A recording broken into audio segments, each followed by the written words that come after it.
la situation, comme vous le savez, aux États-Unis est très mauvaise. On a beaucoup parlé dans la presse, à la fin du mois de juillet et au début du mois d'août, de la nécessité absolue dans laquelle les États-Unis se trouvaient d'augmenter le plafond de la dette publique. On a beaucoup parlé de 14 240 milliards de dollars et tout le monde exigeait que le plafond législatif fixé par la Chambre des représentants soit augmenté.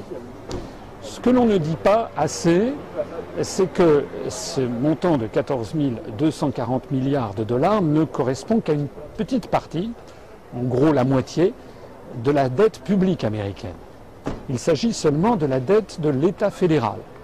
Il faut y ajouter les endettements de tous les États fédérés, des 50 États fédérés, et d'ailleurs également des collectivités locales, des municipalités, des cantons américains, pour environ 2500 milliards de dollars en plus. Il faut y ajouter l'endettement de tous les engagements pris par l'État fédéral, en particulier ce que l'on appelle les GSE, c'est-à-dire les entreprises qui ont été nationalisées à l'occasion de la crise des subprimes. En particulier, ceux qui connaissent le sujet savent qu'on parle des deux grands géants du crédit immobilier qui sont Freddie Mac et Fannie Mae, comme on les appelle. Donc là, il faut y ajouter encore à peu près 7600 milliards de dollars. Et puis il faut encore y ajouter l'endettement de la Fed, que l'on chiffre aux alentours de 2800 milliards de dollars. Au total, l'endettement public américain est donc de l'ordre de 27 700 milliards de dollars. Et encore, on ne parle pas de l'endettement privé des entreprises et de l'endettement privé des particuliers. Pour se limiter au seul endettement public des États-Unis d'Amérique, donc l'État fédéral plus les entités fédérées plus les entreprises nationalisées plus la Fed, on a donc un montant de 27 700 milliards de dollars, ce qui représente, pour 310 millions d'habitants, une dette publique par habitant de 87 700 dollars par Américain. C'est parce que on arrivait au plafond de la dette de l'État fédéral de 14 240 milliards que des pressions ont été faites considérables pour augmenter ce plafond, sinon l'État fédéral ne pouvait plus payer les fonctionnaires. Et donc on a vu cette chose étonnante que l'ensemble de la planète financière a exigé que ces dettes phénoménales qui sont celles des États-Unis soient encore accrues. Avant de poursuivre, j'en arrive à faire une comparaison avec la France. Actuellement, la dette publique française, divisée par habitant, représente en gros quelque chose comme environ 27 000 euros par habitant, ce qui représente en gros quelque chose comme 35 000 dollars par habitant. Alors c'est important de faire ces comparaisons parce que l'on voit que la situation française de l'endettement public français est effectivement mauvaise, mais il faut bien comprendre que nous sommes moitié moins endettés, plus que moitié moins endettés par personne que chaque Américain en termes d'endettement public. Donc ça veut dire que l'endettement public français, État plus toutes les collectivités locales, représente à peu près 26 000 euros par Français. Et ça représente en gros 35 à 36 000 dollars par Français.